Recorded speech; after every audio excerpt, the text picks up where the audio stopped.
Seguimos aquí en Enlace Regional, estamos en vivo llegando a diversos puntos del país. Vamos a Puno, estamos en contacto con el doctor Rolando Jiménez Sardón, jurista, exdecano del Colegio de Abogados de Puno, docente universitario. Doctor, muchas gracias por su atención, buenas tardes.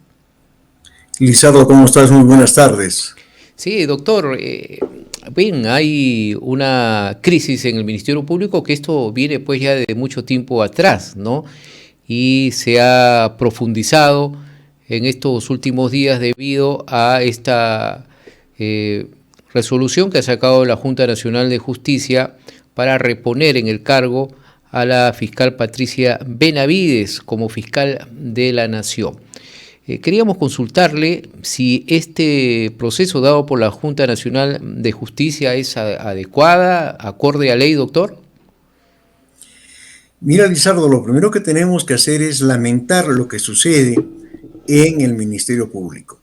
Y este es un tema que lo veníamos visualizando hace mucho tiempo, entendiendo que en el país se viene destruyendo la institucionalidad democrática.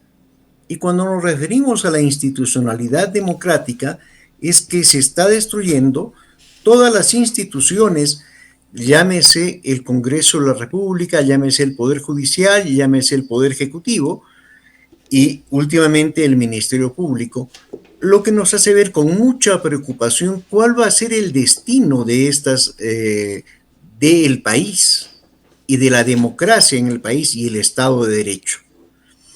Entiendo que la Junta Nacional de Justicia, con la última resolución emitida, lo que ha hecho es disparar y agravar la crisis que ya existía en el Ministerio Público. Esto no tiene sino como una consecuencia que en el Ministerio Público, encabezado en este caso por la doctora Delia Espinosa, se busque no acatar una resolución de la Junta Nacional de Justicia. Por otro lado, tenemos que entender que la Junta Nacional de Justicia ha emitido una resolución declarando nula la destitución de la señora Patricia Benavides.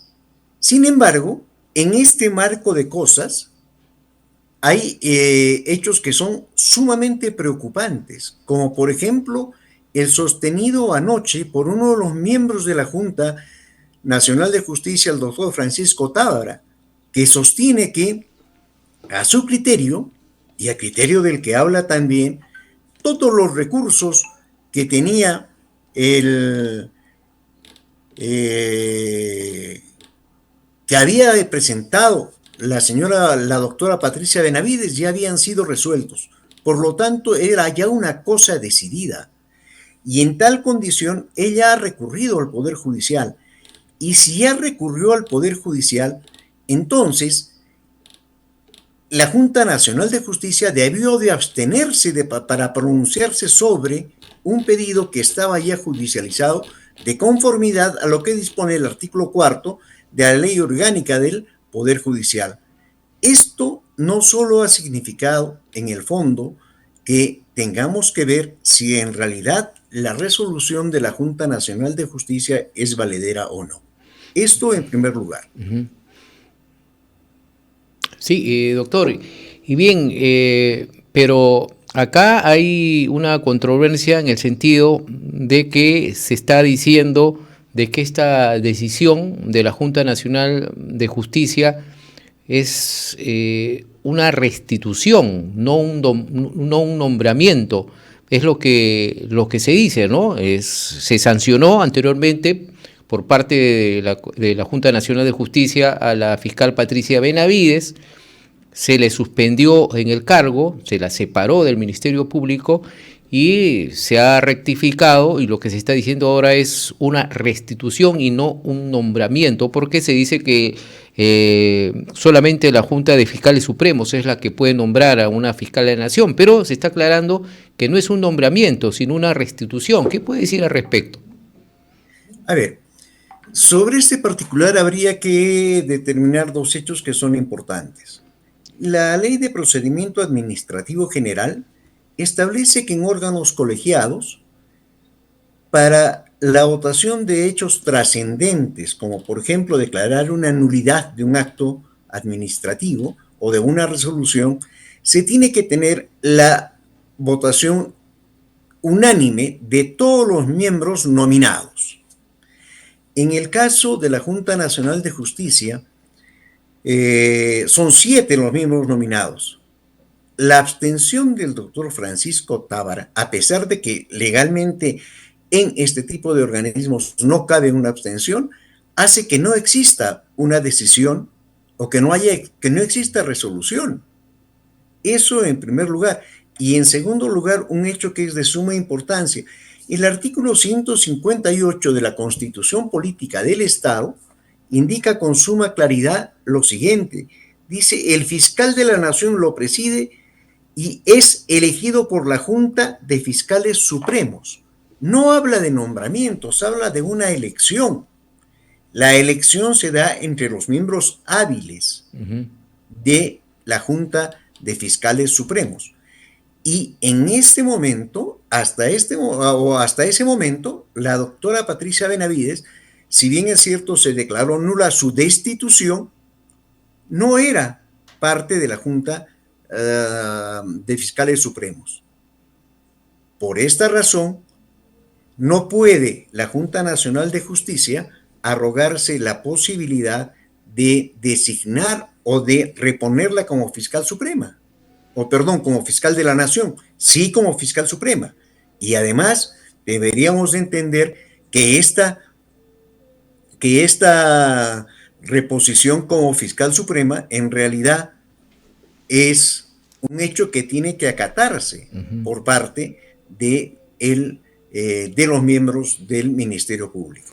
Sin embargo, sigo sosteniendo de que la Junta Nacional de Justicia no tiene la facultad de designar ni de indicar que la doctora Patricia Benavides es fiscal de la Nación, porque ese cargo le compete a la doctora Delia Espinosa por haber sido designada o elegida por la Junta de Fiscales Supremos.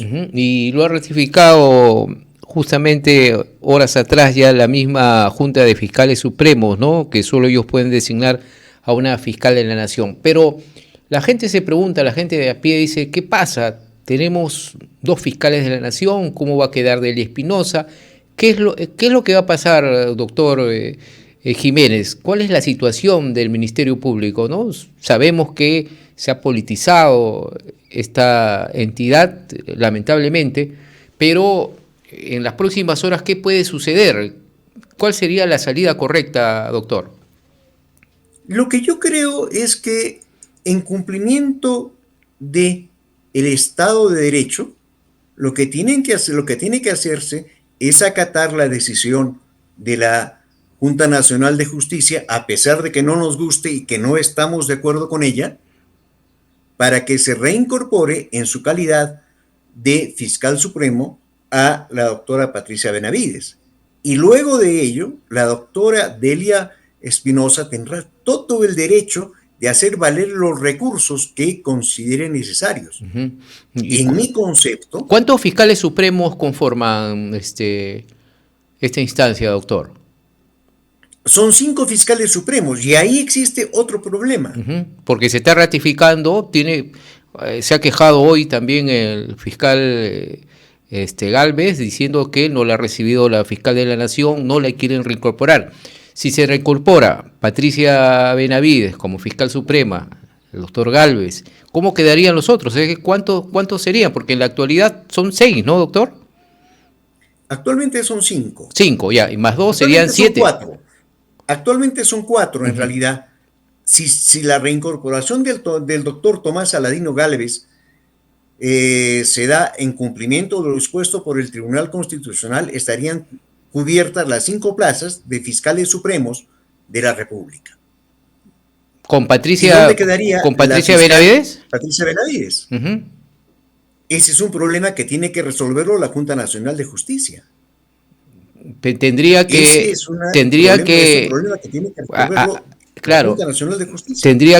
salir uno de ellos, o sea que descontemos a Gálvez y a Patricia Benavides, los que están ahí, uno de ellos. Uno de ellos tendría que dejar en espera, como que, como que en derecho no puede haber vacíos, y cuando existen vacíos se recurre a las normas de interpretación jurídica. Uno de ellos tendría que quedar a la espera de que salga, ya sea el doctor Aladino Gálvez o ya sea Patricia Benavides, porque no pueden haber 5 fiscales supremos, o perdón, no pueden haber 6 fiscales Sí, supremos, sino claro. solamente 5. Y, Entonces uno quedaría en reserva. y tampoco se puede reelegir nuevamente a un fiscal, ¿no? Al fiscal de la nación.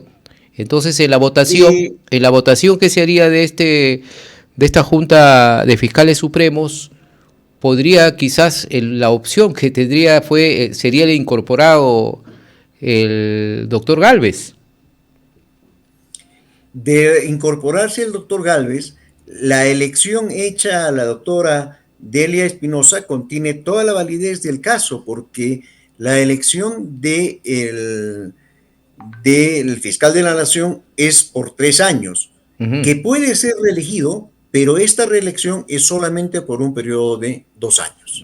Ok, eso sí está bueno que lo aclare, porque pensábamos que no había una reelección inmediata. El artículo 158 de la Constitución es clarísimo sobre el particular. Sí permite la reelección, pero en este segundo periodo solamente por un plazo de 2 años. Pero lo cierto es, doctor, que se tiene que hacer una reforma, ¿no?, en el Ministerio Público. Se ha politizado tanto, ha habido tantos manoseos, tanta gente comprometida.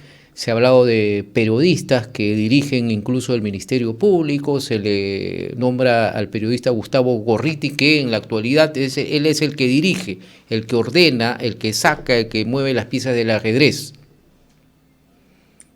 Sí, lamentablemente se ha politizado demasiado el Ministerio Público, y es más, en algunos momentos se ha utilizado como un arma de coerción política, y eso me hace recuerdo a lo que pasó, por ejemplo, en la época del Fujimorismo, del gobierno del señor Fujimori, donde el Ministerio Público servía para perseguir a los enemigos políticos, y eso también lamentablemente se está repitiendo en esta oportunidad.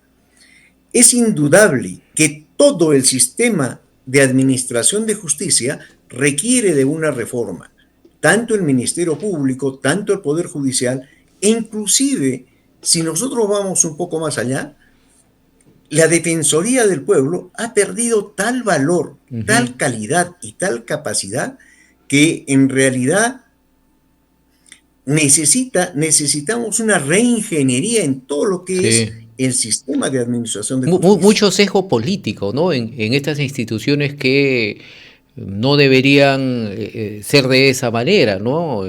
Como usted lo ha hecho bien en la Defensoría del Pueblo, sabemos quién es el defensor, de dónde viene, y entonces se ha politizado demasiado, y esto, doctor, no conviene, porque se aprovechan las organizaciones criminales, los que están en una posible sentencia, de decir, bueno, hay desacreditación, y sobre todo cuando la presidenta de la República pues también ningunea justamente al Poder Judicial y también al Ministerio Público por los procesos que se le tienen. Entonces todo se está lamentablemente empeorando en estas instancias de confianza que se debe tener, y eso no conviene indudablemente a todos los peruanos. Definitivamente no, por eso al inicio de esta entrevista sostenía que se está destruyendo la institucionalidad democrática en el país, y eso es gravísimo. Eso es gravísimo porque en realidad lo que se hace ahora es, desobedecer las disposiciones de carácter administrativa como de un órgano como es la Junta Nacional de Justicia. Que si bien es Y cierto, doctor, no tiene disculpe, capacidad coercitiva. y disculpe, y sobre todo en este proceso que nos venimos